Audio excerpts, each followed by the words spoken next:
What's good with it in the hood with it? Welcome back to the collective clips where you already know we get it in, slip it in, and then spit it in. We got to do what we do, right? Before we get into the stories of the day or the reflections of the day, man, make sure that you hit that like and subscribe button so that you're abreasted of all the dope content I'm bringing. And there's a notification bell. Put it on all so that way they hit you up like a Tupac song and let you know exactly when I drop. I highly appreciate the support. Raza, Africano brothers, all the woods. Stand up, man. Thank you, man. I tips my hat to you daily.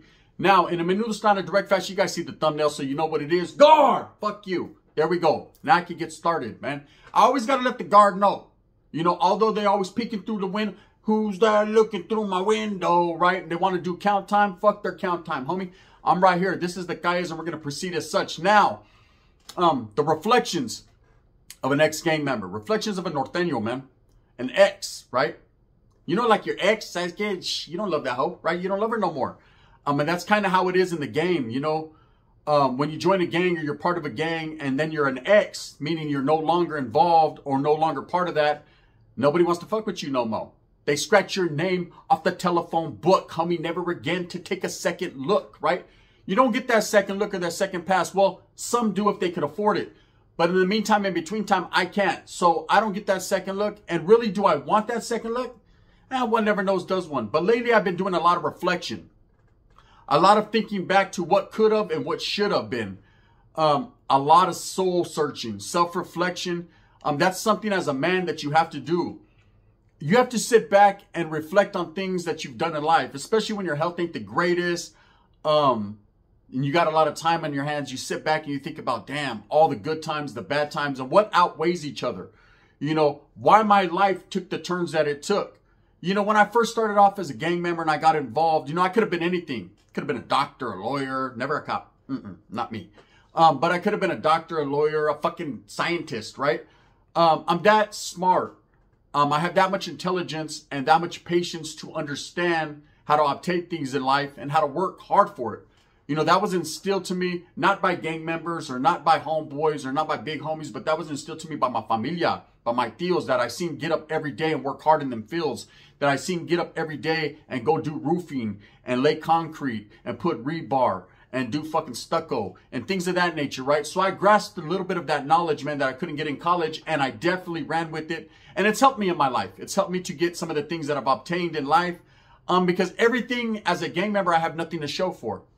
You know, all that dope I was selling and all that, you know, what I was doing, that wiggle, there's no more wiggle room. I have nothing to show for it. And as I reflect and I sit back, I think to myself, you know what, Gun? You know, maybe you made the right choice. Maybe it was your time. You know, there's only one that knows the exact time and place, right? And maybe it was time for me to let it go. Was I ready? Absolutely not. And I'm here in the first and foremost to tell you that I was not ready to stop gang banging. I was not ready to, what they say, drop out or distance myself from the gang. I wasn't ready, eh? I didn't wake up that morning saying, you know what, I'm done. You know, this was all I knew. This was all that I was involved in. I met a lot of real righteous, good-ass homeboys along the way that I felt like I was turning my back on, or I felt we're going to feel some type of way. And, you know, people say, who cares what other people think, man? Only worry about yourself. And you're absolutely right. You are supposed to worry about yourself in certain situations. But at the end of the day, man, people do care what others think. Let me fix my hat. I can make sure everything's good. Watch on ready. Bang, bang. Right? All bitches rattle. Now, I definitely sit back as I'm an older gentleman now and think back to them good times and them bad times. And there was a lot of bad times, gente. There was a lot of times where homeboys that I thought had my back didn't. Homeboys that I thought were about the business or thinking the same way I was weren't on the same page. You know, plenty of times I've gotten to yards or CYAs or compas or places where a lot of the homeboys turned their back on me, or a lot of the homeboys fell off because they weren't ready for that smoke. They weren't ready for that action. You know, and I used to get to places and wonder, how could this be? How can you turn your back on me that would quickly lay my life down for you and put it down for you and do what I had to do? But not everyone was at that same frame of mind. Not everybody truly loved the Norteño cause like I did. I remember being asked a question by my own mother.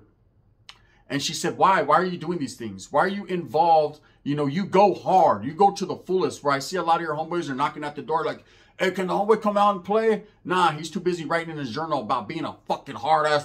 You know what I mean? I was involved. I was heavily involved. And not everybody was.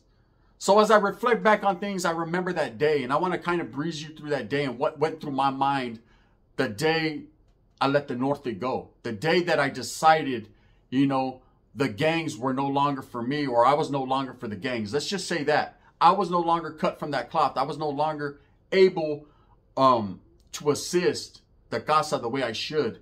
And I knew that.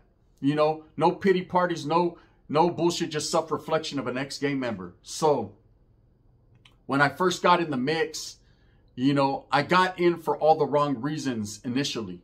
You know, I got in because that's all I seen was them having money and them getting respect. But really it wasn't respect that the homies were getting around me. It was people were fearing them. People were fearing because of their property. You know, people didn't want their shit messed up or their shit stolen. And I didn't see that. I seen the homeboys. It was kind of like that movie, what's that, the Calogero? See, right? Where he seen Sonny, you know what I mean, as that one, right? Sonny was that one that got all the respect in the neighborhood, but really it was he had fear instilled in people. And that's what I seen, but I was too young to understand, and there was no one there. My dad was in and out of prison. My mom was too busy raising kids on welfare. There was so much going on that no one had enough time to sit down with me and talk to me and let me know, hey, mijo, there's other options, right? My tios were in and out of prison, the ones that I looked up to. You know, I like the tattoos. I like the fucking tres flores in the hair go back. You know, the smell of tres flores in the morning it changed my whole life. It was just different. And so I got involved.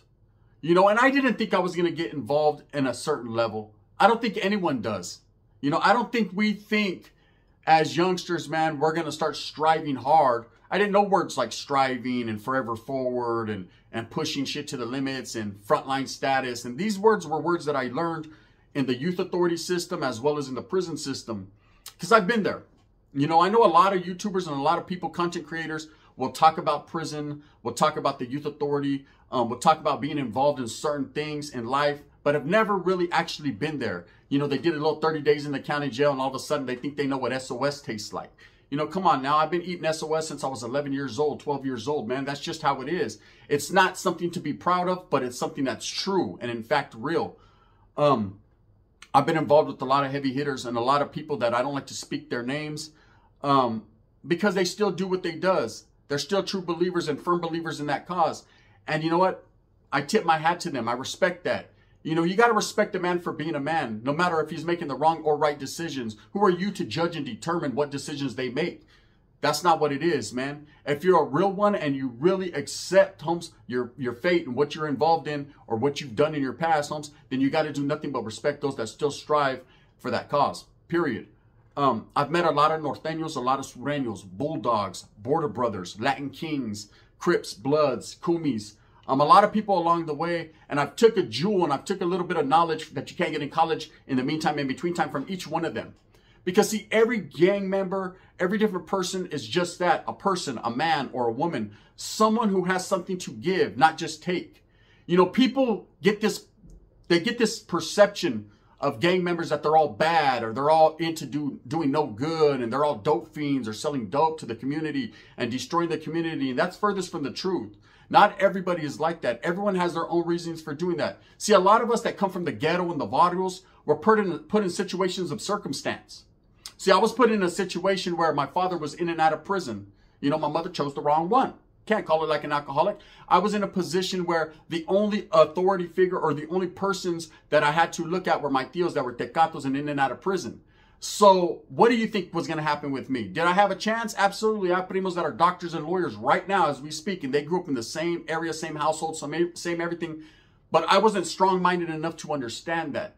See, I didn't think about myself first, and that's always been my problem, was I always thought about the homies. I always thought about everyone else before me, put everyone else before me. Even in this YouTube shit, I put everybody else before me. But now I'm putting myself first. See, now I got to do what I got to do to make shit crack. Because constantly helping people, you get slapped and spit in your hand, Holmes. You get fucking disrespected, and you get people that turn their back on you and don't want to fuck with you for no other reason than they can't. You know, and they don't, and a lot of them don't have no reasons behind it other than they go with the flow. That's cool. That's acceptable. I understand that. And I'm not speaking about anyone in particular at all. I'm just saying in general, you know, it's what happens. So as I reflect in my life and I think back on what caused me to leave the Norteño cause, what caused me to step away, I've told the story on several occasions. A lot of people constantly ask me because a lot of people are unaware. See, as a content creator, they jump on, they think I'm still an active game member or a non-active game member. There's a lot of people that wolf, and the people that wolf and talk shit, man, over a computer, come on now, stop it, right? Real ones don't do that. Real ones move in silence like lasagna, just trying to avoid Garfield. That's just how it is, right? The ones that are talking that shit, well, I'm this and I'm that, and you're a DO and you're a punk and all this and that. You know what I mean? Go tell your mama, you know what I mean, what to make you for breakfast because you're still in her basement. I'm not doing all that, right? What I'm doing is living my life as a man. You know, a man that understands where I was and where I am now. A man that understands that, yes, although we do get put and there's a bad perception on people that are no longer game members, there's a lot of vatos out there, man. You can't be a picker or a chooser. You can't say, oh, my homeboy's good because he's from my hood, even though he don't fuck around no more, but you're no good. You know what? Stop it, bro. Stop all that bullshit. I was once there, home, so I know exactly how you feel. And I'm telling you, home, the feeling ain't right. Because one day when you're on that other side of the fence, you're sitting there in the SNYR looking through the fence at the active homes, you're going to feel the same type of way, puto. And there it is there. It just happens. I remember that day. I'm going to take you through the day. Bright and early in the morning, you know, I had been shot at Huila. And that Huila, man, kind of broke my heart. That was the Huila that broke the straw off the camel's back, right? That shit knocked the Capone off the camel. That motherfucker right there was the one that, you know, it hurt my heart because when I got that Huila and it said, we need you to do this, make this movida or whatever, I knew what the real underlying tone of that Huila was. It was basically, get the fuck off the yard, Holmes. We're trying to get rid of you because you're asking too many questions. You're voicing your opinion. You see, I always thought as a Norteño, as a homeboy, that I had a voice. And I quickly realized on that said yarda, yes, we do. We're all in branching union. And yes, no one is bigger than the next man. There are steps to this shit. There is structure, Holmes, and you need structure involved, especially when you're a gang member, because you need people that are making them decisions just the way it is. You're going to mind someone or someone's going to remind you. Facts. And I accepted that. I accepted that fate. You know, there was situations in life, even as a kid, where I was in a leadership role. And then there was a lot of times when I wasn't. And I rolled with the punches and I rolled with the flow. So as I got that Huila, I remember reading it. And the exact wording on it was where, you know, the casa is asking that you do this and you do that, a removal and this and that. And I questioned it. I did. I absolutely questioned it, like, because I knew what was happening here. I knew. Did I say no or I'm not going to do this? Nah, never in my mind did that cross my mind, the word no. But questioning did. Maybe I wasn't supposed to question it. Maybe going back in hindsight and thinking, because hindsight's 20/20, right? Thinking maybe I should have just said, fuck it, Holmes. But what would happen if I did? You know, I would have caught the body. I would have been doing life. I'd have never had my last child. There's a lot of things in life that God didn't place there. So I had to make a decision. And all Norteños, Sureños, doesn't matter what kind of gang member you are, you're going to have to make a decision in life. There's going to be an ultimate sacrifice. And there's going to be a lot of people that don't know you. Oh, you're solid. You're the one. But who gives a fuck what they think, to be honest? Who cares what other people think about you? The only thing that should matter in your life is what you think about yourself, the man in the mirror, like a Mike Jack song, and your family. Those are what, and you know, and your close homeboys, the ones that you rock with to the fullest. That's all you should care about, gente. So I remember seeing that and questioning it. And thinking to myself, okay, this is make or break time. What do I do? Do I do this? You know, I've sacrificed so much in my life since a little kid, man. Caught a body on behalf of the organization and the groups. You know, went into YA, you know, albeit, man, I was just a little kid and I was learning the ropes. There's no fucking excuses here, man. I did what I done. I did the best that I could as a functioning homeboy. I got out. I continued that stride, man. Continued to lace little homies up. You know, in and out of prison, man. Every time solid, doing what I had to do. You know, no one cares about all the things you did. There's a lot of people, they even made a song about me talking about who cares about your old stories of what you did. All we care about is you're no good now. Okay, yeah, maybe that is a fact. Maybe the no goodness of what's going on is a fact in reality. But no one could take away my history and what I contributed to the Norteño movement. That's period. Not in my life, right? So, because I've walked a life and I've walked in shoes that a lot of motherfuckers can't, Holmes. They might think because of my persona on YouTube, Gunner's just a J-Cat and a knack, Holmes. But let me tell you, Holmes, these Jordans don't fit you, I don't even give a fuck if they're your size. They don't fit you. That's why I have so many stories to tell. They're all true. They're all real. Anyway, so in self-reflection, You know, going back to that day, I had to make a hard decision. You know, and that decision forever tainted my life, forever changed my life, but forever opened a lot of doors. That decision was I going to go out to that yard and get off on the people who were giving me that order, or was I going to go on that yard and do what I was told to do? And if I was told to do it by some real motherfuckers that were seasoned, that were OGs in the game, I probably would have, to be totally honest with you, man. That's just the type of mentality I had. You know, I respected that. But when you're being told by vatos that are younger than you or really don't have the juice like that, homes, that are just put in position because they're shooting clavo back, it makes you question and think about it. Think about situations. You know, I was already being a little disenfranchised with what I was seeing. And then this was the icing on the fucking chocolate cake, like a fat kid loves cake, 50 Cent song. So I decided not to. I decided to turn a different corner, man, and go out on my shield and handle my business. Was I wrong for that? Yes, I was. I was wrong because I didn't think about the cause. I didn't think about all the homies. I didn't think about all the sacrifice I made. I didn't think about all the hardships that I put my family through and I put myself through. I only thought about the then and now, and that I was tired and that I was upset and that I wasn't having it my way. Boo-hoo, Gunner can't have it his way, right? And everything wasn't going to be good in the hood. See, there was ways to, you know, skirt that. I could have went back to the oil man, could have got off, went to the oil man and pled my case and plea bargained out and tried to do what I had to do, but I didn't think about nothing like that. I was tired, man. I was upset. I was tired. I was done. And when you got an angry person or someone who's disenchanted with the cause or disenchanted with any type of game, he's gone. So after doing what I did and getting off on the yard, and then of course going back to the oil, being sent to a 50-50 yard, Jamestown, I kind of just went with the flow. My whole idealisms and everything that I thought about, you know, I started to get comfortable. Okay, bam, this is what it is now. You know, I didn't think about how it was going to be in my neighborhood. You hear them songs, you hear them people talking about you can't go back to your hood, you're no good in your hood and all that. I didn't think about none of that. I just thought about the time I was doing there and writing my familia saying, hey, I ain't in the mix no more. I stepped back. This is just what it is. You dropped out? No, I didn't drop out, homie. I got off. I got pushed out. But that's what it is. You know, people throw that dropout word around a lot, and they don't even know what a dropout means. You know, I wasn't part of an organization. I wasn't part of, you know, those big four. So I couldn't drop out of a prison gang if I wasn't involved in that, you know.